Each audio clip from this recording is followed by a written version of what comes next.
তখন কী বা বয়স স্বামীজির, অথচ রোগে ভুগতে ভুগতে তিনি অত্যন্ত ক্লান্ত। বিভিন্ন লেখনী থেকে জানা যায় যে স্বামীজির কম বেশি 31 ধরনের রোগ ছিল। অনিদ্রা, যকৃত ও কিডনির সমস্যা, মাইগ্রেন, হৃদরোগ, কোনো কিছুই বাদ নেই তার। রোগের হাত থেকে বাঁচতে অ্যালোপ্যাথি, হোমিওপ্যাথি, এমনকি কবিরাজ চিকিৎসাও করিয়েছেন। অত্যধিক চিন্তা, ঠিকমতো খেতে না পারার জন্য তার স্বাস্থ্য একেবারেই ভেঙে পড়েছিল। স্বামীজি যে দ্রুত মহাপ্রয়াণের দিকে এগিয়ে যাচ্ছেন তা সম্ভবত তিনি ছাড়া তার শিষ্য ও সঙ্গীদের মধ্যে কেউই বুঝতে পারেননি। স্বামী দেবেন্দ্রনাথের লেখনী থেকে জানা যায় 1858 সালে শিবতীর্থ অমরনাথে গিয়ে স্বামীজি ইচ্ছামৃত্যু বর পেয়েছিলেন। সেখানে সঙ্গী ছিলেন ভগিনী নিবেদিতা। সুগার ছাড়াও স্বামীজির দেহে অ্যালবুমিনের পরিমাণ বেড়ে গিয়েছিল। সর্দি কাশি প্রায় লেগেই রয়েছে। ডান চোখ প্রায় অকেজো। সেই চোখ দেখাতে কলকাতাতেও যাওয়া হচ্ছে না তার। অন্যদিকে ড্রপসির উপদ্রব। তার প্রকোপ যখন বাড়ে তখন হাঁটাচলাও করতে পারেন না তিনি। দিনটি ছিল 1890 সালের 9 ডিসেম্বর, রবিবার। বেলুড় মঠে ফিরে অনুরাগীগণকে ফ্যাক্সে চিঠি লিখলেন, আমার শরীর দ্রুত ভেঙে যাচ্ছে। মাকে দেখার ভার নেওয়ার জন্য মহিমকে তৈরি হতে হবে। আমি যে কোনো সময় চলে যেতে পারি। আর তখন থেকেই স্বামীজির মৃত্যু চিন্তা শুরু।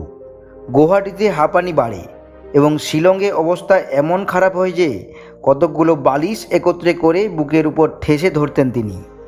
অ্যালবুমিন বেড়ে শরীর দ্বিগুণ ফুলে গিয়েছিল। সময়টা ছিল 1902 খ্রিস্টাব্দের 7ই মার্চ। স্বামীজি বারাণসী থেকে ফিরলেন বেলুড় মঠে।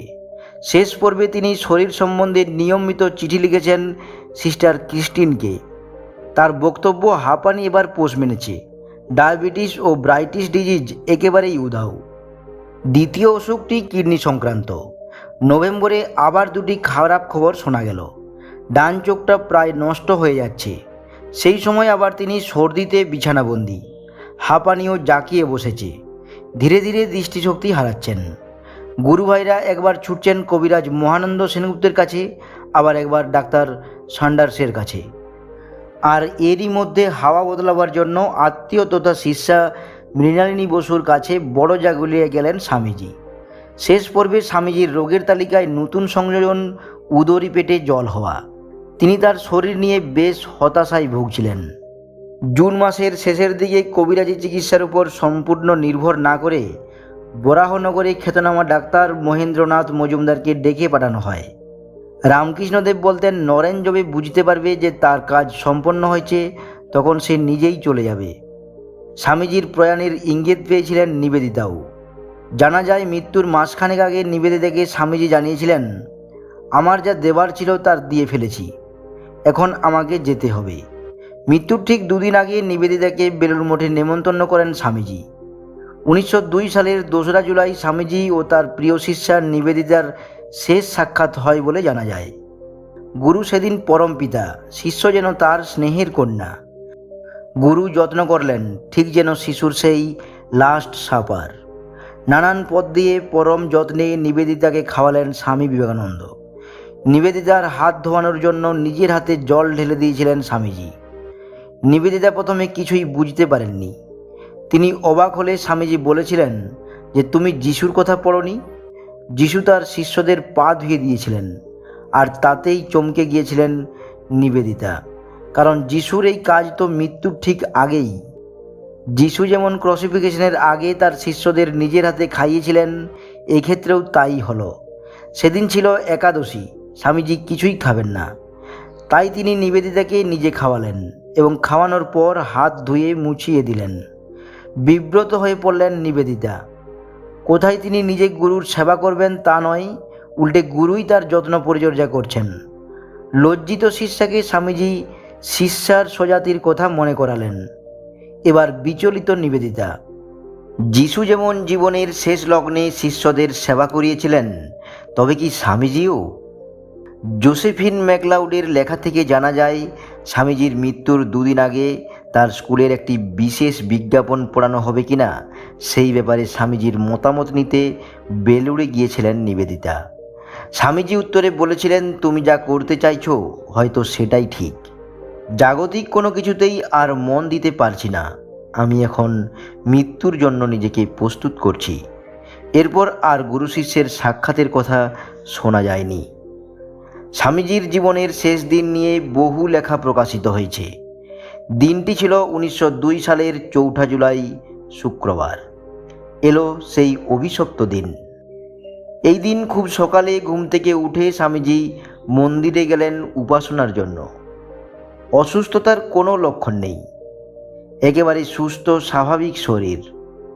সকালে জলখাবার খেতে বসে সবার সঙ্গে হাসি ঠাট্টা চলল অনেকক্ষণ।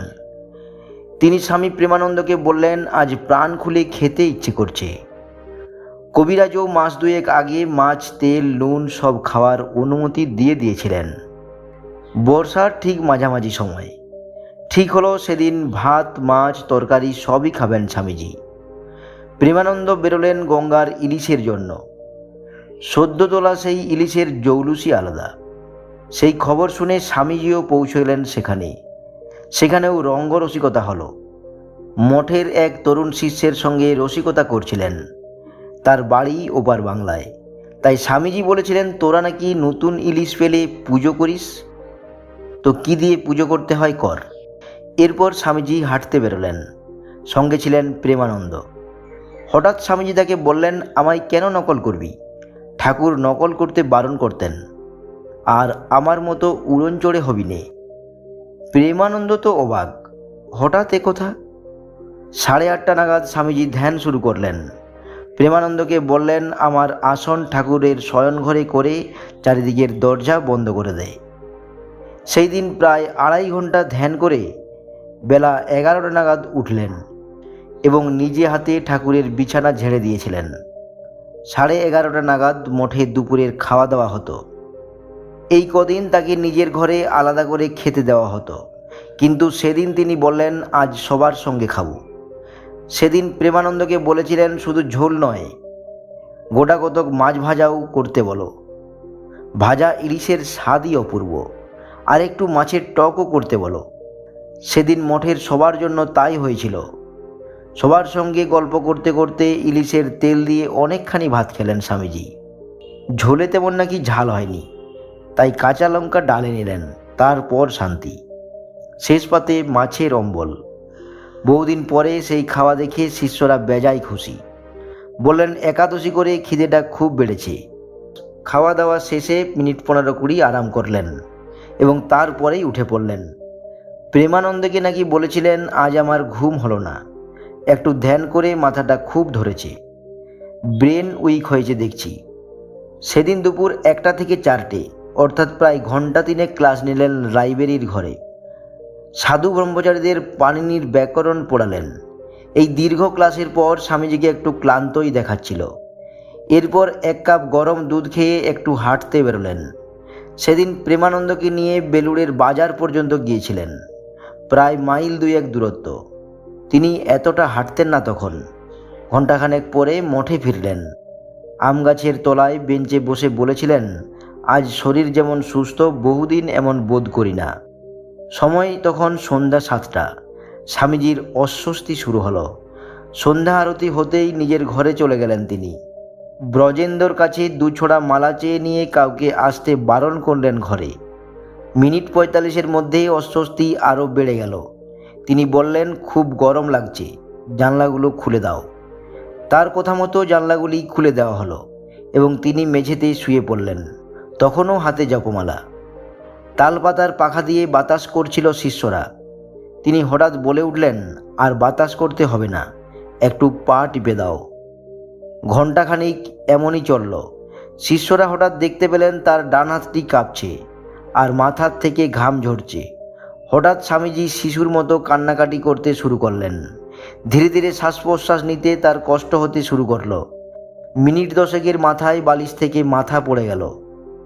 বুধানন্দ কিছুক্ষণ নাড়ি দেখে কেঁদেই ফেললেন। তিনি হয়তো ততক্ষণে বুঝে গেছেন যে স্বামীজি আর নেই। সাথে সাথে মহেন্দ্র ডাক্তারকে ডাকা হলো। ডাক্তার মজুমদার তখন বরাহনগরের নদীর ওপারে থাকেন।